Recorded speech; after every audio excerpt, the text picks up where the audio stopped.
बैठक 61 श्री गोपी तलैया की बैठक को चरित्र। अब श्री आचार्य जी गोपी तलैया पधारे, तहाँ छौकर के नीचे बिराजे। तब कृष्णदास मेघन ने विनती करी, जो महाराज यह गोपी तलैया बाजत है, ताको कारण कहा है? यानी इसका नाम गोपी तलैया है, सो इसका कारण क्या है? श्री गोपीजन तो सदैव व्रज में ही बिराजत है, और गोपी चंदन तो यहाँ होत है, याको कारण कृपा करी के कहिए। तब श्री आचार्य जी कहे, जो यह पुरातनी कथा है। एक समय श्री द्वारकाधीश ने श्री रुक्मिणी जी के आगे व्रज भक्तन की बहुत सराहना करी। तब श्री रुक्मिणी जी ने कही, जो महाराज हम तो राजा की बेटी है और आपकी स्वकीय है, ताते आपकी आज्ञा में तत्पर है। तब श्री ठाकुर जी कहे, जो सब कछु हो, परंतु व्रज भक्तन की होड़ को न करेगो, यानी व्रज भक्तन की बरोबरी कोई न कर सके, ऐसा श्री ठाकुर जी ने रुक्मिणी जी को कहा। जिनने लोक वेद की दृढ़ सांकरी तृणवत करी तोड़ी डारी, और जब मैंने वेणुनाद करियो तभी सब व्रज भक्त पधारे। सो तुम स्वकीय हो, तो हूँ तुम सो आयो न जाएगो। तो जिन्होंने लोक वेद की सारी मर्यादा, सारी सांकड़ तोड़ दी, और जब मैंने वेणुनाद करियो तब किसी की परवाह न करके सब व्रज भक्त वहाँ पर वन में पधारे, वृंदावन में पधारे। सो तुम तो स्वकीय यानी मेरी पत्नी होने के बावजूद नहीं आ सकते। तब श्री रुक्मिणी जी ने कही, जो आप वेणुनाद करोगे तहाँ हम आवेंगे, हमको कौन को डर है, हम किससे डरेंगे, आप वेणुनाद करो तो सही। तब श्री द्वारकानाथ जी ने गोपी तलैया पे आए वेणुनाद किए। तब श्री रुक्मिणी जी आदि दे के अष्ट पटराणी और 16,000 स्त्री सब आभूषण साजी के बैठी हती। सो वेणुनाथ सुनी के त्वरा सो ठाड़ी होई के चली। तब उग्रसेन सहित सब यादवन को समाज देखी के मन में संकोच भयो, जो ये पूछेंगे तो हम कहाँ जवाब देंगे। ऐसी लज्जा सो आपस में संकुचित होई सब अपने मंदिर में पाछी जाए बैठी। तब वेणुनाथ सुनी के व्रज में ते कुमारिकान के युथे युथ पधारे। तब विनसो श्री ठाकुर जी ने रमण कियो, पाछे विन कुमारिकान ने हु लीला में प्रवेश कियो। सो विन कुमारिका भक्तन के पास यहाँ सदैव आप विराजत है, ताते यहाँ गोपी चंदन होत है।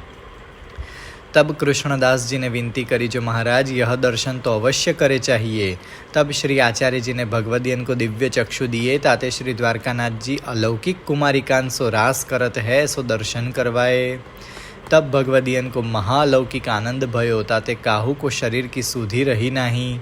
ता पाछे आपने सबन को सावधान किए। तब सेवकन ने दंडवत करी के विनती करी, जो महाराज आप यहाँ सप्ताह किए, सोहू महालौकिक आनंद दिए। पाछे आप गोपी तलैया सो विजय किए, सो शंखोद्धार पधारे। इति श्री गोपी तलैया की बैठक को चरित्र समाप्त।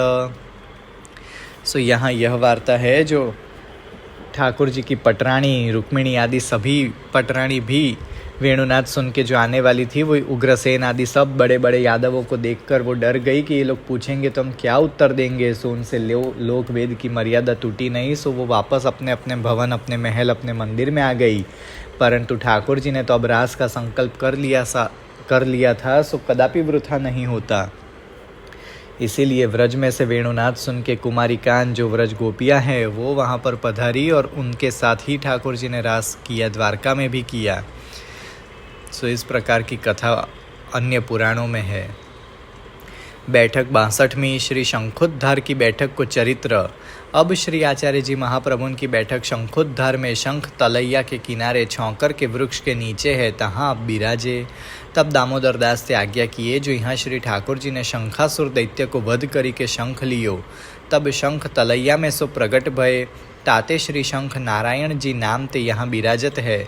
सो यहाँ के मालिक श्री शंख नारायण जी है, और यह रमणक द्वीप हु बाजत है। ताते श्री द्वारकानाथ जी यहाँ सदैव रमण करत है। ताते यह जानी परत है, जो कोई दिन पाछे श्री द्वारकानाथ जी यहाँ बिराजेंगे। ऐसे कही कि आप श्री आचार्य जी महाप्रभु शंख तलैया में स्नान किए, श्री शंख नारायण जी के दर्शन किए। ता पाछे श्री शंख नारायण जी को श्रृंगार करी, भोग धरी, भोग सराय, बीड़ी आरोगाई, आरती करी, पाछे अपनी बैठक में पधारे। सो यह शंखोद्धार जो है वो बेट द्वारका है। सो तब बेट द्वारका में श्री द्वारकानाथ जी को स्वरूप नहीं बिराजतो हतो, जब ये महाप्रभु जी ने वहाँ पर बैठक पधराई। उसके बाद श्री महाप्रभु जी ने वहाँ पर उनको जो द्वारकानाथ जी को स्वरूप मिलियो, सो वो स्वरूप की वहाँ पर स्थापना की बेट द्वारका में। सो यह शंखोद्धार नाम है उस जगह का। तब श्री शंख नारायण जी श्री आचार्य जी के पास पधारे और कही, जो आपने श्री भागवत की टीका श्री सुबोधिनी जी कीनी है, तामे ते वेणु गीत को प्रकरण सुनाइए। तब श्री आचार्य जी विनती किए, जो एक श्लोक की व्याख्या 3 दिन लोग कहेंगे। पाछे आपने एक श्लोक को व्याख्यान किए, सो 3 दिन 3 रात्रि व्यतीत भये, काहू को देहानुसंधान न रह्यो, ऐसो रसावेश भयो। पाछे जब सब सावधान भये, तब श्री आचार्य जी सो श्री ठाकुर जी कहे, जो यह बात तो आपसो ही बने। पाछे श्री आचार्य जी ने सप्ताह किए, तब महाअलौकिक आनंद भयो। श्री शंख नारायण जी नित्य कथा सुनीवे को पधारते। पाछे सप्ताह की समाप्ति करी श्री शंख नारायण जी की आज्ञा ले आप श्री आचार्य जी तहाँ सो विजय किए, सो नारायण सरोवर पधारे। इति श्री शंखोद्धार की बैठक को चरित्र समाप्त। बैठक 63वीं श्री नारायण सरोवर की बैठक को चरित्र। अब श्री आचार्य जी महाप्रभु की बैठक नारायण सरोवर पे मार्कंडेय ऋषि जी के आश्रम के पास छौंकर के वृक्ष के नीचे आप बिराजे। तहाँ दामोदर दास आप आज्ञा किए, जो यहाँ श्री आदि नारायण जी बिराजे है, वे नारायण सरोवर में ते प्रगट भय है, ताते हम यहाँ सप्ताह करेंगे। ऐसे कही कि श्री आचार्य जी ने नारायण सरोवर में स्नान करी सप्ताह को प्रारंभ किए। तब अनिर्वचनीय सुख भयो। तहाँ श्री कोटेश्वर जी महादेव जी नित्य कथा सुनीवे को पधारते। तहाँ श्री महादेव जी को एक बड़ो कृपापात्र सेवक हतो, वाको साक्षात श्री महादेव जी दर्शन देते। ता पाछे वो खान पान करतो। एक दिन वाको सांझ ताई दर्शन न भये। जब रात्रि को श्री महादेव जी पधारे, तब वाने दर्शन किए। तब वह भक्त ने विनती करी, जो महाराज अब ताई आपके दर्शन न भये, ताको कारण कहाँ है। तब श्री महादेव जी कहे, यहाँ श्री आचार्य जी पधारे हैं, मैं विनकी कथा सुनीवे को जात हूँ। ताते तो को दर्शन करनो होय तो वेगो आयो करी, मतलब जल्दी आयो करी। पाछे श्री आचार्य जी आप दामोदर दास ते आज्ञा किए, जो सिंध प्रांत में दैवी जीव बहुत है, परंतु वहाँ हमारो पधारनो न होएगो। ताको कारण यह है, जो सरस्वती जी को उल्लंघन हम कबहू न करेंगे, कारण वो तो श्री भगवत वाणी को प्रवाह है। सो तब सरस्वती नदी प्रत्यक्ष बहत हती। सो सरस्वती नदी को उल्लंघन श्री आचार्य जी ने कभी नहीं कियो। सो इस कारण से आचार्य जी सिंध प्रदेश में नहीं पधारे। ताते चरणारविंद की रज द्वारा वहाँ के लक्षावधि दैवी जीवन की तामसी योनि छूट जाएगी। फिर पाछे हमारे वंशज द्वारा सबन को अंगीकार करेंगे। तब दामोदर दास ने विनती करी, जो महाराज आपकी इच्छा में आवे सोई करो। पाछे चरणारविंद की रज की सुगंधी फैलाए सिंध सो लगाए पंजाब देश ताई लक्षावधि जीवन की तामसी योनि छूट गई। इति श्री नारायण सरोवर की बैठक को चरित्र समाप्त।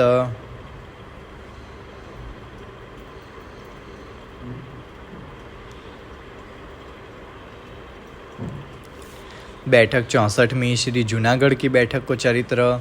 अब श्री आचार्य जी महाप्रभु की बैठक जूनागढ़ में गिरनार पे रेवती कुंड के किनारे छौंकर के नीचे है, तहाँ आप बिराजे। तब गिरनार पर्वत और रैवताचल विप्र को स्वरूप धरी के आए।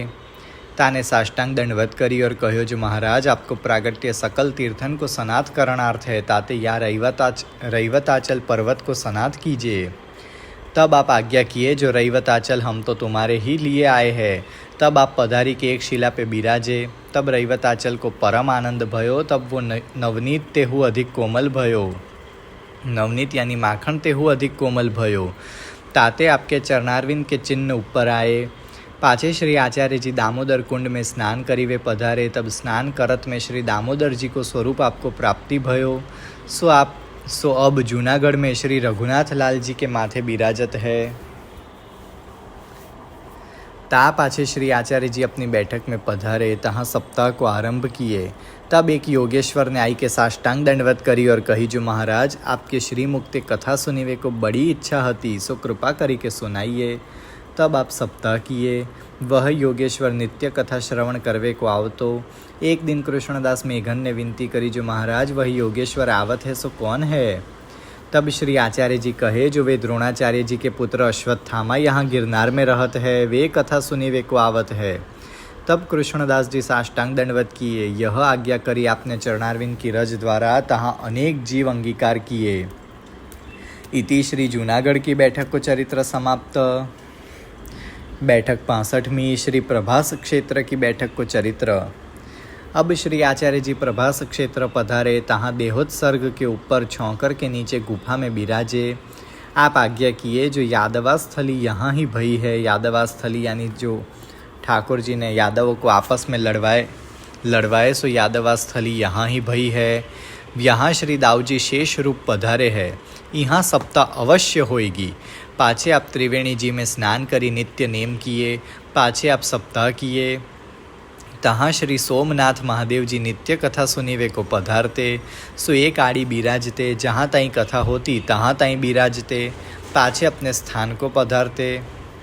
तहाँ श्री महादेव जी को एक कृपा पात्र भक्त तो ताको श्री महादेव जी साक्षात्कार हते। सो वाको दर्शन हो तो तब वह महाप्रसाद ले तो। एक दिन 3 प्रहर ताई मंदिर में बैठ्यो रह्यो। पाछे श्री महादेव जी पधारे तब वाको दर्शन भये। तब वह भक्त ने विनती करी, जो महाराज अब ताई आपको दर्शन न भयो, ताको कारण कहा। तब वासो श्री महादेव जी आज्ञा किए, जो श्री आचार्य जी महाप्रभु यहाँ पधारे है। तहाँ मैं कथा सुनी वे गयो हतो, सो अब आयो। तब तो को दर्शन भयो। तब भक्त ने विनती करी, जो महाराज मोको श्री महाप्रभु को दर्शन करवाइए। तब श्री महादेव जी कहे, जो तू देहोत्सर्ग तीर्थ पे जाए, तहाँ तो को दर्शन होएगो और तू उनकी शरण जइयो।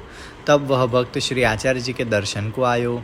आए के श्री आचार्य जी के दर्शन किए। साष्टांग दंडवत करी के विनती करी, जो महाराज कृपा करी के मोको शरण लीजिए।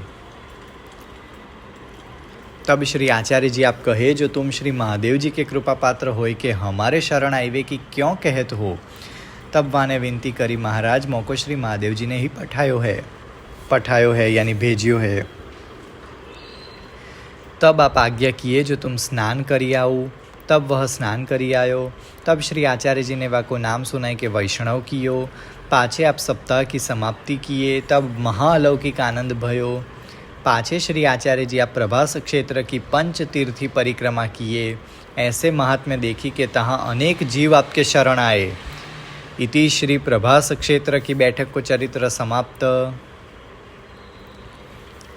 बैठक 66वीं श्री माधवपुर की बैठक को चरित्र। अब श्री आचार्य जी महाप्रभु की बैठक माधवपुर में कदम्ब कुंड के ऊपर है, तहाँ आप बिराजे। तब दामोदर दास ते आज्ञा किए, जो यहाँ श्री रुक्मिणी जी ते श्री कृष्ण को ब्याह भयो है, सो चौर्यता सो भयो है। वाह ब्याह की ठोर यह है, और आप श्री कृष्ण रुक्मिणी जी सहित गठ जोरा सो स्नान किए। यही कदम्ब कुंड है। सो कदम्ब कुंड में चौर्य विधि सो ब्याह यहाँ भयो है। वैदिक रीति से जो ब्याह भयो वो तो फिर वापस भीष्मकपुरी जो रुक्मिणी जी के पियर है वहाँ जाके हुआ था, जो श्री भागवत में प्रसंग आवत है। किंतु जो चौर्य विधि का ब्याह हुआ है वो यहाँ हुआ है। पाछे सब ऋषि मंडल ने स्नान कियो है। ऐसे कही पाछे श्री आचार्य जी आपने श्री माधव राय जी के दर्शन किए। तब श्री आचार्य जी ने साष्टांग प्रणाम करी के विनती किए, जो महाराज आप यहाँ कहाँ बिराजत हो। तब श्री माधव राय जी कहे, जो एक ब्राह्मण यहाँ मोको नित्य 1 लोटा जल से स्नान करावत है, वाको आप सेवा प्रकार सिखावो। तब दूसरे दिन फिर श्री आचार्य जी आप गाम में पधारे, तहाँ माधव राय जी के दर्शन किए।